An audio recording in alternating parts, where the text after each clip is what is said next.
She knew the way of things.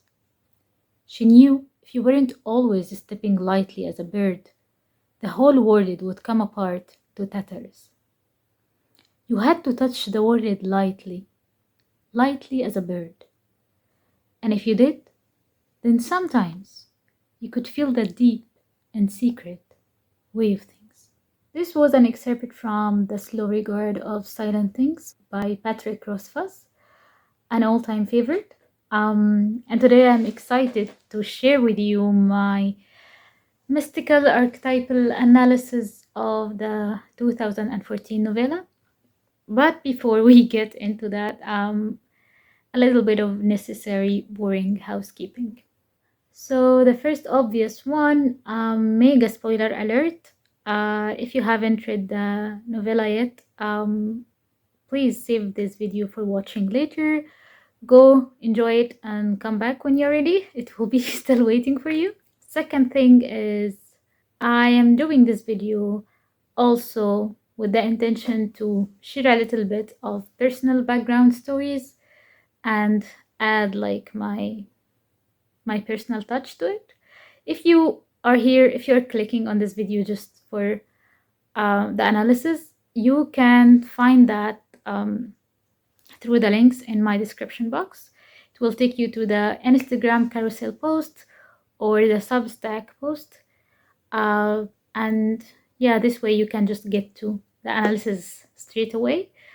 And last, yes, I am very aware of the recent fuzz around Rothfuss, the whole charity fundraising thing. And this is not the place really to discuss his ethics and discipline as an author. If this is one of the main reasons you are here, please go check other videos. There are so many videos discussing this extensively. Find one and just, yeah, we are not here to share our stances on him as an author or a person. So that all being said, let's get into the analysis. Hi everyone, my name is Rawan. I am a poet and an intuitive archetypal tarot reader, and this is Tarot in Verse, my space for thriving on everything tarot and poetry. We have a different hairdo and a slightly different outfit. So don't freak out, because that was editing Rawan from the previous video in the intro on a different timeline. So yeah, don't freak out. You've just verse jumped. And I'm not going to explain this reference. If you know, you know. We are having Thyme Tea, and this is my dear old friend since 2017. Yeah, 2017. She traveled around the world with me. I had her with me everywhere. And yeah, she has seen a lot of things. She knows too much. Now actually that I'm thinking about it. First meeting with Auri. The year is 2018. I am having tea in that very same mug. I am bookstore alone in the bookstore I work at as a bookseller. It's the night shift, and I'm just checking the English section. And yeah, I see the slow regard of Silent Things, and it was just the most poetic of all titles, and not in any like cheesy way, like in other YA fiction titles. It was just, yeah, I think Rothfuss just did great job with the title. And yeah, I was immediately hooked and I started reading. And to many people's surprises, I am actually not a fantasy reader. I know it comes as a surprise given all the quirkiness and the Manic Pixie Dream Girl vibes, but I'm not. I'm not really. I mean, I had my Harry Potter era as a child and Lord of the Rings as an early teen, but that was pretty much it. Then I had to read other things because I did a master's degree in children's and YA literature and film. So yeah, I read a couple of things for studying. but that's pretty much it. I wouldn't like pick fantasy titles in general, unless there is something really special about it, which was the case for the Slow Regard of Silent Things, actually, because I don't think it's fantasy. It's leaning more towards magical realism. And yes, magical realism is definitely my thing. And yes, I am aware it's a companion novella of the Kingkiller Chronicle series by Patrick Rothfuss, but I didn't read the series and I really enjoyed it as like a separate kind of work.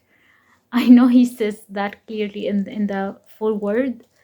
It's like it's a part of the series, and it will make more sense if you read the other books. But I don't really think so. You get to enjoy it without reading the whole series. So yeah, I started reading, and it wasn't this cover actually, the one with the Kindle version. It was the other blue one, like the one of the first edition. It was much nicer. I liked it way more than this one.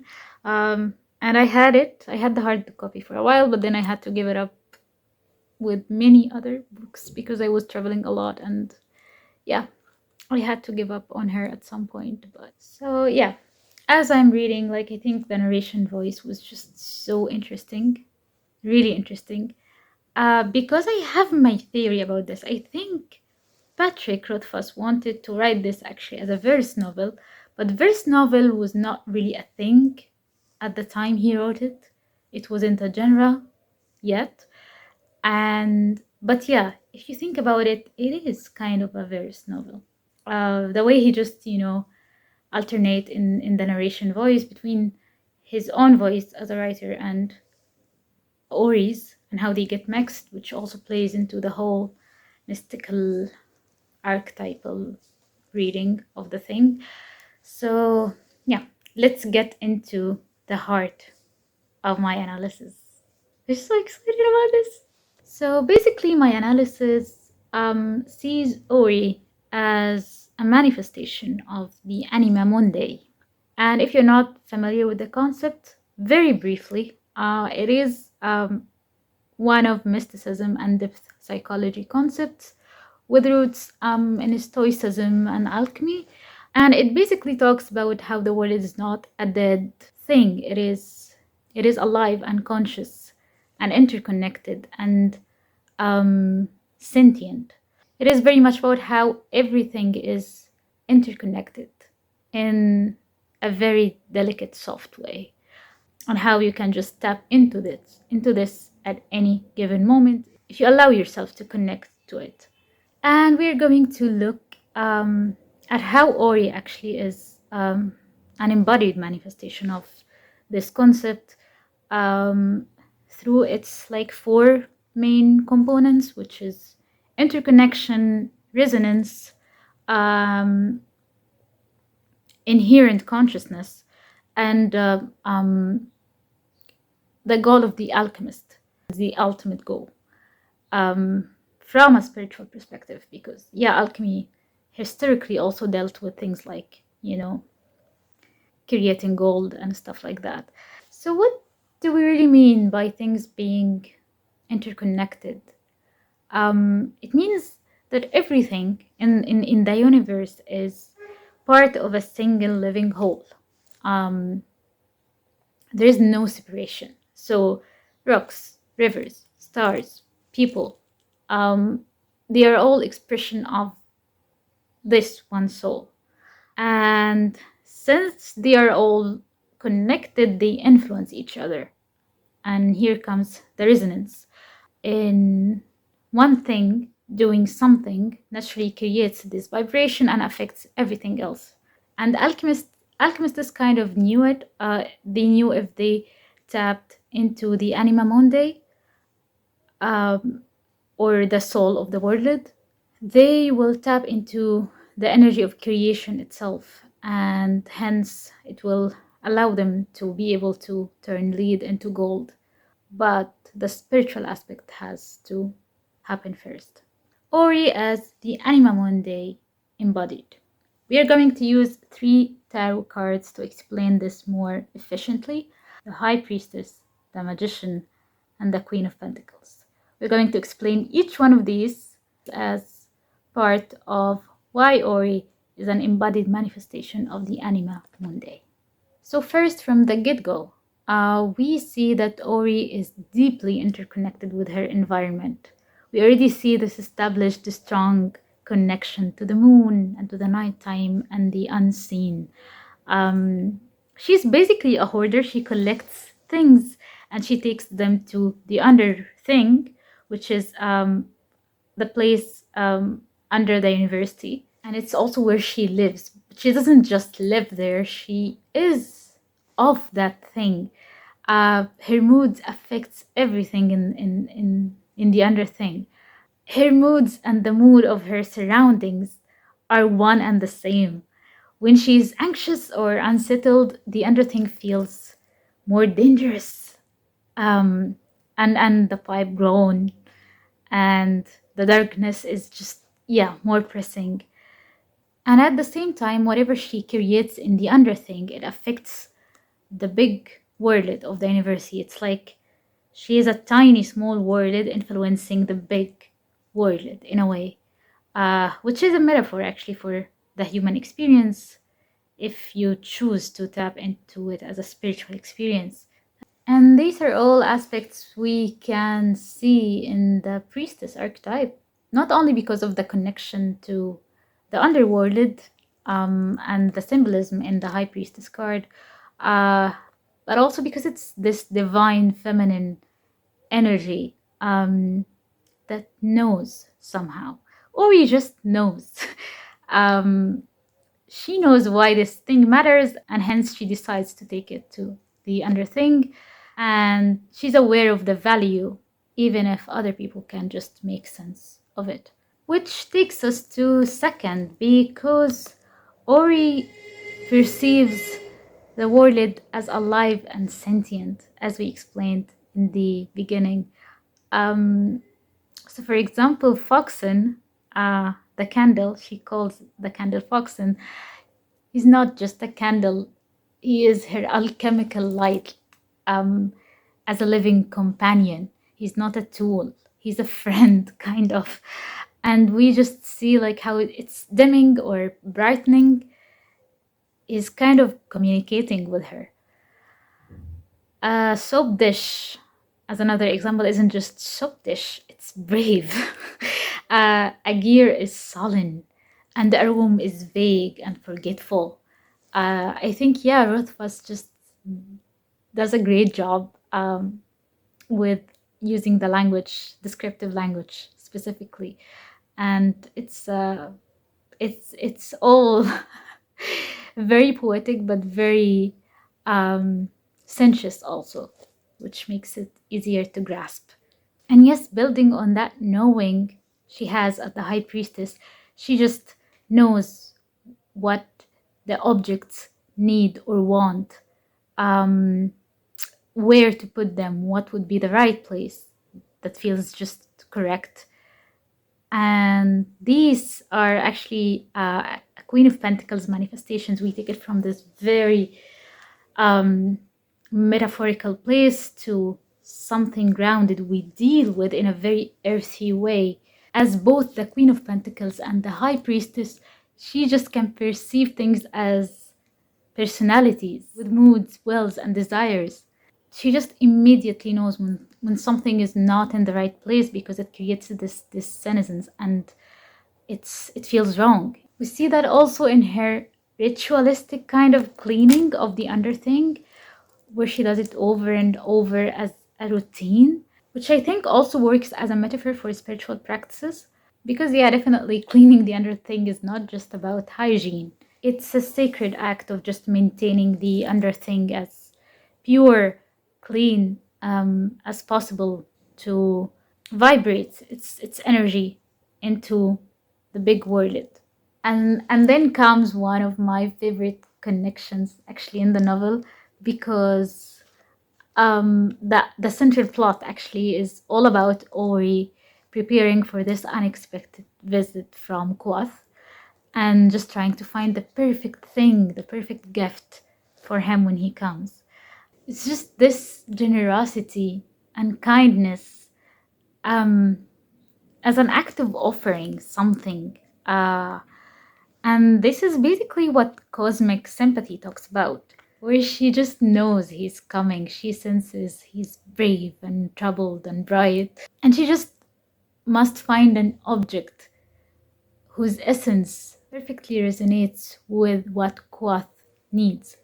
And then she decides it has to be the soap because it's just the purity and cleansing his soul needs. And this ability of figuring the essence of things, it's pretty much manifested in the magician, which is, I think, direct archetypal manifestation of the alchemist.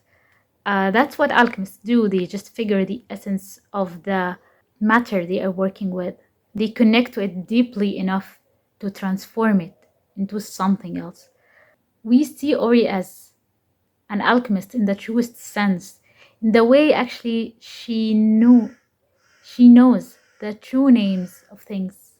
She doesn't just know the name of things in a linguistic sense, she knows their use. Except that her work here is not to really change lead to gold, but to transform this senescence into harmony, to just put the things in the right order again and figure out their essence in order to harmonize them with everything else around. Why I think we should embrace this archetypal mystical reading of the slow regard of silent things, it's because it helps us see Ori as an embodied manifestation of the Anima Mundi, and it takes us beyond like all the neurodivergent traits and trauma analysis, which is very valid, absolutely, but it just allows us to see something more into it. And I think we need that. And Patrick Rothfuss actually did great job by giving us this poetic exploration entirely from the perspective of this archetype, consciously or unconsciously. I don't think he really intended to create it this way. You never know, but regardless, he just allowed us to experience the universe not as a collection of objects, but as a whole entire feeling entity that we vibrate with and resonate with and feel in every sense of the word. And now in hindsight, because I actually wanted to write a paper about the slow regard of silent things back when I was doing my master's degree, and I actually started writing the paper for one of the assignments, but then I changed it last minute, and I started working on Coraline by Neil Gaiman. Another Me Too huge disappointment. But yeah, that's we are not getting into that now. Yeah, like in hindsight, I just feel like I did the right thing by just, picking something else, because I had so much to say about the slow regard of silent things, but I still felt like something was missing in my analysis. And I think I was lucky enough to tap into later as a lived experience. And highly recommend. Yeah, just make it a daily practice to tap into all the whimsy and mysticism offered to us in every single moment. So yeah, that was my mystical archetypal reading of Patrick Rothfuss, The Slow Regard of Silent Things. Let me know how this is resonating with you. And if you have ever seen this in the novella already, how and why. And if you enjoyed this video, please remember to like it, leave a comment, and subscribe to see more of my content and support this channel. And until the next time.